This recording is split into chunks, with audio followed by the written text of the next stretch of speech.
Hello friends, good morning to all. This is our YouTube channel Taiyari beginners की। आज है 22 April 2020। Important current affairs with static GK हम discuss करेंगे। तो session रहेगा, वन लाइन न्यूज़ रहेंगी, डिटेल न्यूज़ रहेंगी और एक स्टेट को डिस्कस करेंगे, और न्यूज़ से जो भी स्टैटिक पोर्शन होगा उसे भी हम डिस्कस कर लेंगे। तो फर्स्ट क्वेश्चन है, विश्व रचनात्मकता दिवस और नवाचार दिवस कब मनाया गया है? विश्व रचनात्मकता और नवाचार दिवस कब मनाया गया? तो 21 अप्रैल को मनाया गया था। नेक्स्ट क्वेश्चन है, राष्ट्रीय नागरिक सेवा दिवस कब मनाया गया है? तो 21 अप्रैल को मनाया गया था। विश्व रचनात्मकता और नवाचार सप्ताह कब से कब तक मनाया गया है? तो वो 15 अप्रैल से 21 अप्रैल तक विश्व रचनात्मकता और नवाचार सप्ताह मनाया गया है। नेक्स्ट क्वेश्चन है, देश की शीर्ष सैन्य परिषद कौन सी है जो 22 से 23 अप्रैल तक होने वाला था, मगर महामारी कोविड-19 के कारण अनिश्चित काल के लिए स्थगित कर दिया गया है? तो यूनिफाइड कमांडर्स कॉन्फ्रेंस थी जो 22 से 23 अप्रैल को आयोजित होने वाली थी।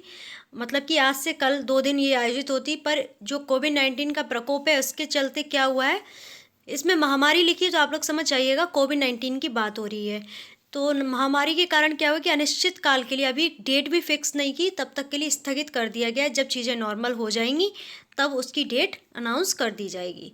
नेक्स्ट क्वेश्चन है, भारत में पहला निजी बैंक कौन सा है, प्राइवेट बैंक कौन सा है जिसने अपने ग्राहकों के लिए वॉइस असिस्टेंस आधारित बैंकिंग सेवाएं शुरू की हैं? तो वो है आईसीआईसीआई बैंक। अब इसकी फुल फॉर्म होती है industrial credit and investment corporation of India. Question तो आपके लिए ये था करंट का कि इन्होंने कौन सी ऐसी बैंक है, प्राइवेट बैंक है, जो वॉइस असिस्टेंट आधारित बैंकिंग सेवाएं शुरू कर रही है कस्टमर्स के लिए? तो वो है आईसीआईसीआई बैंक। ठीक है। अब आईसीआईसीआई बैंक से जो भी स्टैटिक पोर्शन है उसे आप देख लीजिएगा। इसकी फुल फॉर्म होती है, क्योंकि यूपीपीसीएल 2018 में आईसीआईसीआई बैंक की फुल फॉर्म पूछी गई थी। तो इस तरह बैंकिंग के जो भी शॉर्ट फॉर्म होते हैं उनकी फुल फॉर्म आपको याद रखनी है। तो इसकी फुल फॉर्म होती है industrial credit and investment corporation of India. ये भी पूछ सकते क्योंकि इसमें 3 आई है, तो इसमें से पूछ सकते हैं सेकेंड आई का क्या मतलब है, इन्वेस्टमेंट है, या फर्स्ट आई किससे शो होती है, तो इंडस्ट्रियल है। ओके। स्थापना हुई थी 1994 में। मुख्यालय मुंबई में है जो कि महाराष्ट्र की कैपिटल है। Chairman M K Sharma, MD and CEO Sandeep Bakshi ji हैं। सीएफओ मिस्टर एनएस कानन है। ओके। तो ये भी आपको याद रखना। अब टैगलाइन और याद रखिएगा, हम है ना ख्याल आपका। आईसीआईसीआई बैंक का जो टैगलाइन है वो है हम है ना ख्याल आपका। नेक्स्ट क्वेश्चन है, दो दशकों में पहली बार किस देश के समुद्र तटों पर सबसे बड़ी संख्या में 11 घोंसलों का निर्माण दुर्लभ लेदर बैक समुद्री कछुओं द्वारा किया गया है? तो 2 दशक आप समझ रहे हैं, 1 दशक में कितने ईयर्स आते हैं, पहले आपको कमेंट बॉक्स में मेंशन करना है। ठीक है। तो 2 दशकों में पहली बार किस देश के समुद्र तटों पर सबसे बड़ी संख्या में 11 घोंसले, मतलब समुद्र तटों पर घोंसलों का निर्माण दुर्लभ लेदर बैक समुद्री कछुओं द्वारा किया गया है? तो थाईलैंड में फुकेत व फांग नगा के आसपास के क्षेत्र में कछुओं ने एक लेदर बैक घोंसले का निर्माण किया है, जो कि पहली बार हुआ है 2 दशकों में। अब थाईलैंड की अगर बात करेंगे, थाईलैंड की कैपिटल होती है भाट, और यहाँ की जो थाईलैंड की कैपिटल होती है बैंकॉक, यहाँ की जो करेंसी होती है वो होती है बाट। तो ये चीज़ें आपको याद रखनी है। ओके। नेक्स्ट क्वेश्चन है, 20 अप्रैल को भारत ने किस देश के हमासिस लिमिटेड कंपनी के साथ एक समझौते पर हस्ताक्षर किए जो भारतीय चिकित्सा अनुसंधान परिषद को 5 लाख कोविड-19 टेस्ट किटों की आपूर्ति सुविधा प्रदान करेगा? तो भारत सरकार और दक्षिण कोरिया के बीच एक समझौता ज्ञापन पर हस्ताक्षर हुए हैं, जो कि आईसीएमआर को क्या करेगी, 5 लाख कोविड-19 टेस्ट किट की आपूर्ति जो है देगा। अब दक्षिण कोरिया की बात हो रही है, साउथ कोरिया की बात हो रही है, तो यहाँ की जो वो कैपिटल होती है वो क्या होती है? तो दक्षिण कोरिया की कैपिटल होती है सियोल, और यहाँ की करेंसी होती है वॉन।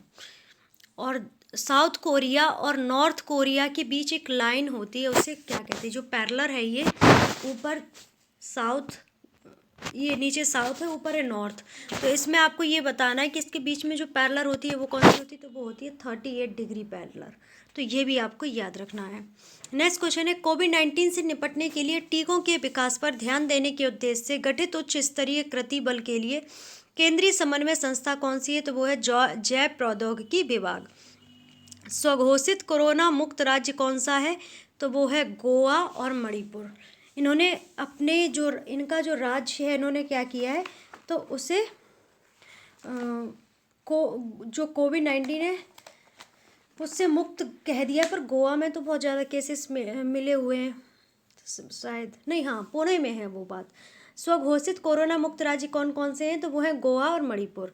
ठीक है, अब गोवा की थोड़ी सी बात करते हैं। तो गोवा की जो कैपिटल होती है वो होती है पणजी।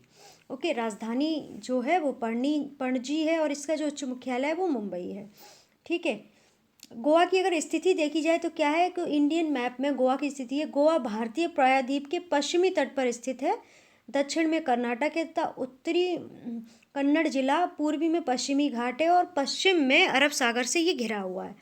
विधानमंडल यहाँ की एक सदनात्मक है। विधानसभा सदस्यों की सीटें जो होती हैं यहाँ पर 40 होती हैं। लोकसभा सदस्यों की संख्या 2 है। राज्यसभा सदस्यों की संख्या जो है 1 होती है। ठीक है, यहाँ पर 2 मुख्य रिवर हैं, जैसे 2 मुख्य तो हैं ही, एक मांडवी और ज्वारी या ज्वारी उसे कह सकते हैं, और 3 रिवर और हैं, तैरखोल, चपोरा और बैतूल रिवर जो हैं आपको यहाँ पे मिल जाएंगी गोवा के अंदर देखने को। और इसकी भाषाएं हैं कन्नड़, उर्दू और हिंदी। अगर राजकीय भाषा पूछ ली जाए गोवा की तो वो होती है कोंकणी भाषा। अब आपको एक क्वेश्चन याद आ रहा होगा कि कोंकणी भाषा को संविधान में कब ऐड किया गया था? तो आप लोग को अगर आता है तो कमेंट बॉक्स में मेंशन कीजिएगा, नहीं आता है तो उसे सर्च कीजिएगा। अगर आप कोई चीज़ें देखते हैं फिर उसे सर्च करते हैं तो वो बहुत अच्छे से आपको याद हो जाती है। ओके, नेक्स्ट क्वेश्चन है, केंद्र सरकार ने किन राज्यों में कोविड-19 स्थिति की जगह पर मूल्यांकन करने के लिए 6 अंतर मंत्रालयी केंद्रीय गठों का गठन किया है? तो जो सेंट्रल गवर्नमेंट है उन्होंने क्या किया है कि कोविड-19 की स्थिति का जगह का मूल्यांकन करने के लिए इन्होंने 6 गठों का गठन किया है। तो इसका जो सही आंसर होगा वो होंगे राजस्थान, महाराष्ट्र, पश्चिम बंगाल और मध्य प्रदेश। तो 4 राज्य हैं जो केंद्र सरकार के द्वारा इन्हें अंतर मंत्रालय केंद्रीय गठों के अंतर्गत इन्हें गठित किया गया है। ठीक है, अब इसमें महाराष्ट्र की बात हो रही है तो महाराष्ट्र की कैपिटल होती है मुंबई। ओके, यहाँ के जो सीएम है वो कौन है? उद्धव ठाकरे जी। ओके, और यहाँ के अगर राज्यपाल पूछ लिए जाए तो वो कौन है? भगत सिंह कोश्यारी जी। पश्चिम बंगाल की बात करेंगे तो वहाँ की कैपिटल होती है कोलकाता। कोलकाता हुगली नदी के किनारे बसा हुआ है। कोलकाता में सीएम ममता बनर्जी जी हैं। ओके, राजस्थान की बात होगी अगर, तो राजस्थान की कैपिटल होती है जयपुर, जिसे पिंक सिटी के नाम से जाना जाता है, और इसे विश्व विरासत स्थल में भी स्थान मिल चुका है। और अगर मध्य प्रदेश की बात करेंगे तो मध्य प्रदेश की कैपिटल होती है भोपाल, और मध्य प्रदेश के इंदौर में सबसे ज़्यादा जो, एक तो इंदौर स्वच्छता में सबसे आगे है, फर्स्ट रैंक्ड है, एंड मध्य प्रदेश के इंदौर में सबसे ज़्यादा कोरोना पॉजिटिव लोग पाए गए हैं। तो ये चीज़ें भी आपको याद रखनी है। ठीक है, मध्य प्रदेश के ही कैसी वो सब इंस्पेक्टर थे और उनका भी कोविड-19 की वजह से डेथ हो गई है। नेक्स्ट क्वेश्चन, कोविड-19 महामारी से लड़ने के लिए महत्वपूर्ण मानव संसाधनों के लिए स्वास्थ्य एवं परिवार कल्याण मंत्रालय द्वारा शुरू किया गया ऑनलाइन पोर्टल कौन सा है? तो वो है कोविड वॉरियर्स। नेक्स्ट क्वेश्चन है, देश का पहला राज्य कौन सा है जिसे जियो टैग प्राप्त सामुदायिक रसोई घर है? जिसमें जियो टैग प्राप्त सामुदायिक रसोई घर है तो उत्तर प्रदेश। देश का ये पहला राज्य है जिसे जियो टैग प्राप्त सामुदायिक रसोई घर मतलब इसके रसोई घर को जियो टैग प्राप्त हुआ है तो उत्तर प्रदेश। उत्तर प्रदेश की कैपिटल तो सभी को पता है लखनऊ। लखनऊ किस नदी के किनारे बसा हुआ है? गोमती नदी के किनारे बसा हुआ है। लखनऊ में ही डेफ एक्सपो 2020 का ऑर्गेनाइजेशन हुआ था। सीएम योगी आदित्यनाथ जी हैं, इनके पिता की डेथ हो गई थी तो ये राजधर्म के कारण अपने पिता की अंत्येष्टि में अभी शामिल नहीं हुए। और अगर राज्यपाल पूछ लिए जाएँ तो आनंदीबेन पटेल हैं वर्तमान में, और उप मुख्यमंत्री केशव प्रसाद मौर्य और दिनेश शर्मा जी हैं। तो ये भी आपको याद रखना है। और इलाहाबाद हाई कोर्ट जो है उत्तर प्रदेश का, उसकी खंडपीठ लखनऊ में है, और इलाहाबाद हाई कोर्ट के चीफ जस्टिस जो हैं गोविंद माथुर जी हैं। तो ये सारी बातें आपको याद रखनी है। उत्तर प्रदेश में एकमात्र राष्ट्रीय उद्यान है जो कि लखीमपुर खीरी में है, उसका नाम है दुधवा राष्ट्रीय उद्यान। उत्तर प्रदेश के मथुरा में पहला हाथी अस्पताल खोला गया था। ये भी बहुत ही इम्पोर्टेंट मतलब बात हो जाती है उत्तर प्रदेश से। उत्तर प्रदेश का मथुरा ही ऐसा शहर है जहाँ पर बरसात बहुत कम होती है। तो ये चीज़ें आपको याद रखनी है। नेक्स्ट क्वेश्चन है, राष्ट्रपति रामनाथ कोविंद के नए नियुक्त सचिव कौन से हैं? तो वो हैं कपिल देव त्रिपाठी। नेक्स्ट क्वेश्चन है, संचारबंदी के दौरान किस राज्य के छात्रों को शिक्षा प्रदान करने के उद्देश्य से संपर्क दीदी नाम से एक मोबाइल एप्लीकेशन शुरू किया गया है? संचारबंदी के दौरान किस राज्य सरकार द्वारा छात्रों को शिक्षा प्रदान करने के उद्देश्य से संपर्क दीदी नाम से एक मोबाइल एप्लीकेशन शुरू किया गया? तो उत्तराखंड में। अब उत्तराखंड की थोड़ी सी बात कर लेते हैं। उत्तराखंड की राजधानी क्या होती है? देहरादून। यहाँ पर जिले कितने हैं? 13। राजभाषा हिंदी और संस्कृत है। उत्तराखंड एकमात्र ऐसा राज्य है जिसकी राजभाषा जो है संस्कृत है। तो ये क्वेश्चन बन जाता है कि भारत के एकमात्र राज्य कौन सा है जिसकी राजभाषा जो है संस्कृत है? तो ये याद रखिए ना। गठन हुआ 9 नवंबर 2000 को, उत्तर प्रदेश से कट के इसका गठन हुआ था। राज्यपाल यहाँ पर बेबी रानी मौर्य जी हैं। मुख्यमंत्री त्रिवेंद्र सिंह रावत जी हैं। विधानमंडल उत्तराखंड की एक सदनीय है। विधानसभा की सीटें जो हैं 71 हैं। राज्यसभा की सीटें 3 हैं और लोकसभा की सीटें 5 हैं। तो ये सारी बातें आपको याद रखनी है उत्तराखंड से संबंधित। नेक्स्ट क्वेश्चन है, किस राज्य सरकार ने संचारबंदी के दौरान सीटेट और नीट 2020 परीक्षा की तैयारी के लिए राज्य के सभी छात्रों की मदद करने के उद्देश्य से एक मुफ्त online crash course GET CET गो शुरू किया है? तो कर्नाटक ने। कर्नाटक राज्य सरकार ने क्या किया है कि सीईटी और NEET मतलब नीट, जो बच्चे मेडिकल्स की तैयारी कर रहे हैं उनकी मदद करने के लिए गेट सीईटी गो करके एक ऑनलाइन पोर्टल शुरू किया जिसमें क्रैश कोर्स चलेगा मुफ्त में। तो कर्नाटक सरकार ने ऐसा किया है। कर्नाटक की जो अब बारे में जितनी भी जानकारी आपको लेनी है आप वीडियो पूरा वॉच कीजिए, मिल जाएगी। नेक्स्ट क्वेश्चन है, किस संस्थान के वैज्ञानिकों ने हाल ही में मछली के गलफड़ों में से एक कुशल कम लागत वाले विद्युत उत्प्रेरक का निर्माण किया है जो पर्यावरण के अनुकूल ऊर्जा रूपांतरण उपकरणों को विकसित करने में मदद कर सकता है? तो इसका जो करेक्ट आंसर है वो institute of nano science and technology Mohali. अब सामान्य ज्ञान देख लेते हैं। सर्व शिक्षा अभियान की शुरुआत कब हुई थी? तो 2000 से 2001 में हुई थी। किस दिन देश में शिक्षा का अधिकार अधिनियम RTE 2009 लागू हुआ था? तो 1 अप्रैल 2010 को। वर्ष 2018 में किस नाम के साथ अंतर्राष्ट्रीय राष्ट्रीय माध्यमिक शिक्षा अभियान के साथ सर्व शिक्षा अभियान का शुभारंभ किया गया था? तो समग्र शिक्षा अभियान का शुभारंभ किया गया था। नेक्स्ट, आयुर्वेद, योग और प्राकृतिक चिकित्सा, यूनानी सिद्ध और होम्योपैथी आयुष मंत्रालय की स्थापना कब हुई? तो 1995 में हुई। राष्ट्रीय साक्षरता अभियान और राष्ट्रव्यापी कार्यक्रम जो भारत सरकार द्वारा किस वर्ष शुरू किया गया? तो 1988 में शुरू किया गया था। भारत के प्रथम वित्त आयोग की नियुक्ति 1951 में भारत के राष्ट्रपति द्वारा 1952 से 57 की अवधि के लिए हुई थी। इसकी अध्यक्षता किस व्यक्ति ने की थी? तो KC नियोगी जी ने की थी। नेक्स्ट क्वेश्चन मतलब नेक्स्ट जो है, अखिल भारतीय नागरिक सेवा जो GS का एक पॉइंट है तो वो है अखिल भारतीय नागरिक सेवा, भारतीय प्रशासनिक सेवा IAS, भारतीय वन सेवा IFOS और भारतीय पुलिस सेवा होती हैं। अगर पूछ लिया जाए अखिल भारतीय नागरिक सेवा कौन कौन सी, तो 3 है, अखिल भारतीय प्रशासनिक सेवा IAS, भारतीय वन सेवा IFOS और भारतीय पुलिस सेवा, तो ये IPS होता है। ठीक है, अब बात करेंगे डिटेल करंट न्यूज़ की। उससे पहले मैं आपको बता दूं भाई, सब लोग जल्दी से सब्सक्राइब कर लो, बेल आइकन को प्रेस कर लो, क्योंकि न्यूज़ और जितनी भी जानकारी है वो बहुत ही ज़्यादा एग्ज़ाम रिलेवेंट है और आपके लिए काफ़ी फ्रूटफुल होने वाली हैं। अगर आपको कुछ पता भी है तो आपका रिवीजन होता है अच्छा खासा सुबह सुबह, और अगर नहीं पता है तो आप उसे नोट कर सकते हैं। आपको रिवाइंड करने के लिए हम पर डे जब भी कोई भी न्यूज़ आती है उससे रिलेटेड जो भी स्टैटिक पोर्शन होता है, जो भी GS का पोर्शन उसे कवर करने का पूरा प्रयास करते हैं। तो इसलिए आप सब्सक्राइब कर लें और बेल आइकन को प्रेस कर लें और वीडियो को शेयर ज़रूर कर लीजिएगा। एंड आपको क्या करना है कि फेसबुक इंस्टाग्राम पेज को फॉलो करना है। टिकटॉक हेलो ऐप पर भी आप हमें फॉलो कर सकते हैं। डेली मोशन शेयरचैट ट्विटर पर भी आप हमें फॉलो कर सकते हैं।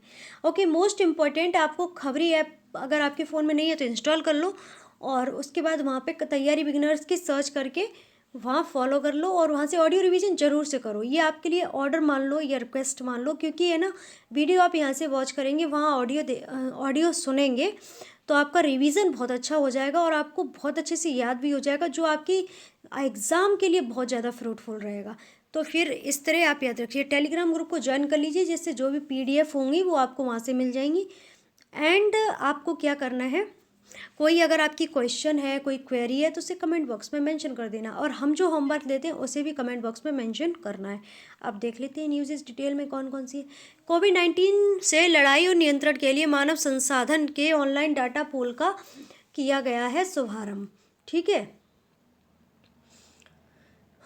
भारत और परिवार कल्याण मंत्रालय भारत सरकार ने कोविड-19 महामारी के खिलाफ लड़ाई और नियंत्रण के लिहाज से महत्वपूर्ण मानव संसाधनों का एक ऑनलाइन डेटा पुल तैयार किया है। कोविड वॉरियर पर ऑनलाइन डेटा पुल, जिसमें डॉक्टर, नर्स, अन्य स्वास्थ्य देखभाल पेशेवर, एनसीसी के स्वयंसेवक, प्रधानमंत्री कौशल विकास योजना, राष्ट्रीय युवा केंद्र, पूर्व सैनिक शामिल हैं, जिनका उपयोग राज्य, जिला एवं नगर पालिका स्तरों पर प्रशासन द्वारा किया जाता है। नेक्स्ट क्वेश्चन है, संयुक्त राष्ट्र चीनी भाषा दिवस 20 अप्रैल को मनाया गया। संयुक्त राष्ट्र संघ ने सभी 6 आधिकारिक भाषाओं के बहुभाषावाद, सांस्कृतिक विविधता और समान उपयोग को बढ़ावा देने के लिए भाषा दिवस मनाया। 1973 में जनरल असेंबली में, फिर 1974 में सुरक्षा परिषद द्वारा चीन को एक कामकाजी भाषा के रूप में शामिल किया गया था।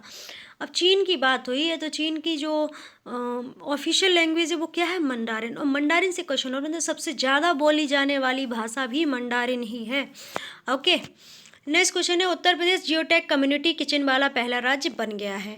19 अप्रैल 2020 को 75 जिलों में स्थित जियोटैग कम्युनिटी किचन में उत्तर प्रदेश देश का पहला राज्य बन गया। यूपी सरकार ने गूगल मैप्स ऐप के जरिए जियोटैग कम्युनिटी किचन में गूगल के साथ सहयोग किया। प्रतिदिन लगभग 12 लाख भोजन पैकेट 7,368 कम्युनिटी किचन द्वारा निर्मित किए जाते हैं। कुल 7,368 सामुदायिक रसोई में 668 कम्युनिटी किचन धार्मिक संस्थानों और गैर सरकारी संगठनों द्वारा चलाई जा रही हैं। नेक्स्ट क्वेश्चन है, थाईलैंड के समुद्र तटों पर दुर्लभ चमड़े के कछुए घोंसले। थाईलैंड में 2 दशक के दौरान पर्यटकों के समुद्र तटों पर दुर्लभ चमड़े की समुद्री कछुए के घोंसले की संख्या अधिक पाई गई। फुकेट व फोंगा के आसपास तटीय क्षेत्रों में पिछले कुछ महीनों में समुद्री जीवों की वापसी हुई है। तटीय अधिकारियों के नवंबर 2019 में 11 कछुए घोंसले पाए गए, जो 2 दशकों में सबसे अधिक संख्या है। पिछले 5 वर्षों में कछुए के घोंसले नहीं पाए गए। इसका मुख्य कारण मानवीय हस्तक्षेप या मछली पकड़ने के गियर हैं। नेक्स्ट क्वेश्चन है, CFTRI ने कोविड-19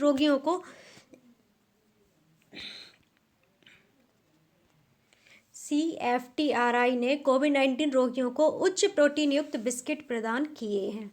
तो इसका जो डिटेल है वो देख लेते हैं। वैज्ञानिक और औद्योगिक अनुसंधान परिषद ने अखिल भारतीय आयुर्विज्ञान संस्थान नई दिल्ली को कोविड-19 रोगियों के लिए उच्च प्रोटीन बिस्कुट प्रदान किए हैं, जो अस्पताल में उपचाराधीन है। प्रोटीन युक्त बिस्कुट का नुस्खा मैसूर स्थित CSIR केंद्रीय खाद्य प्रौद्योगिकी अनुसंधान संस्थान के द्वारा विकसित किया गया। बिस्कुट में साधारण बिस्कुट की तुलना में 14% प्रोटीन होता है, जो 8 से 9% प्रोटीन वाले आम बिस्कुट की तुलना में काफ़ी अधिक है।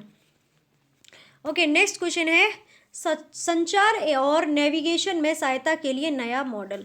भारतीय भूविज्ञान संस्थान नवी मुंबई में कार्य करने वाले शोधकर्ताओं ने व्यापक स्तर पर डेटा कवरेज के साथ आयनोस्फीयर के इलेक्ट्रॉन घनत्व की भविष्यवाणी के लिए एक वैश्विक मॉडल विकसित किया, जो संचार और नेविगेशन के लिए महत्वपूर्ण है। कृत्रिम तंत्रिका नेटवर्क पर आधारित एक नया वैश्विक आयनोस्फेरिक मॉडल विकसित किया गया, जो आयनोस्फेरिक के लंबे समय के अवलोकन का उपयोग करता है, जो आयन मंडल और शिखर मापदंडों के इलेक्ट्रॉन घनत्व का अनुमान लगाएगा। नेक्स्ट क्वेश्चन है, भारत द्वारा कोविड-19 का मुकाबला करने के लिए बनाई गई उच्च स्तरीय टास्क फोर्स।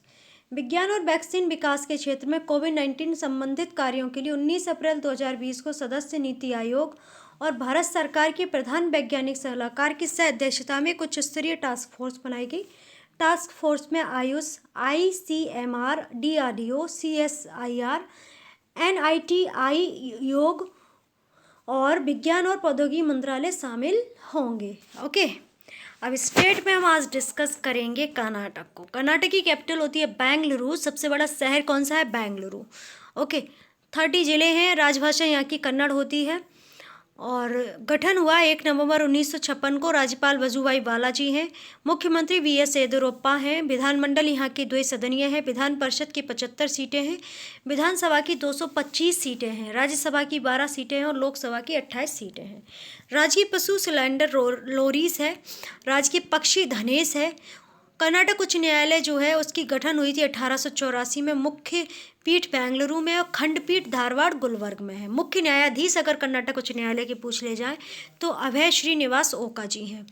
भारत का सबसे बड़ा जलप्रपात जो है गरसोप्पा जो हो गया गरसोप्पा मैसूर में है।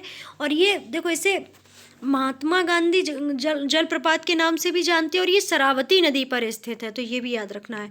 महात्मा गांधी ने एकमात्र कांग्रेस अधिवेशन की अध्यक्षता 1924 में बेलगाम में की थी।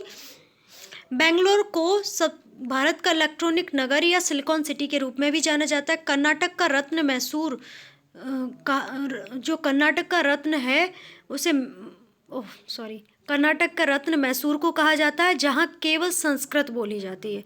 तो ये बहुत बड़ी बात हो गई, ठीक है।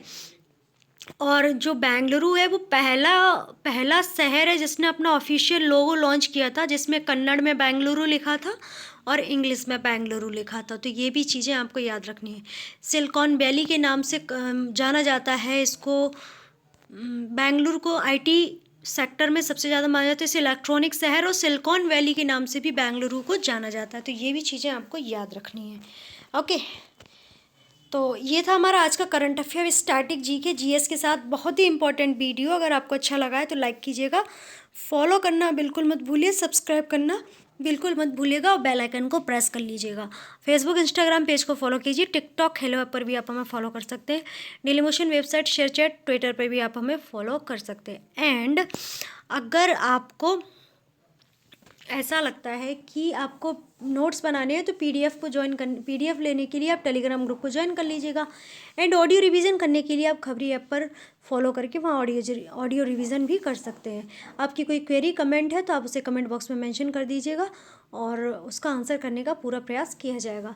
एंड आप घर पर रहिए, मोस्ट इम्पॉर्टेंट सबसे ज़्यादा अभी एट द प्रेजेंट टाइम में यही है कि आप घर पर रहिए, स्वस्थ रहिए, मस्त रहिए, अपने परिवारजनों का ख्याल रखिए, अपने सपनों का भी ख्याल रखिएगा और हमेशा मन में जुनून रखिए, हासिल कर लेंगे मुकाम अपना, तभी चैन से बैठेंगे।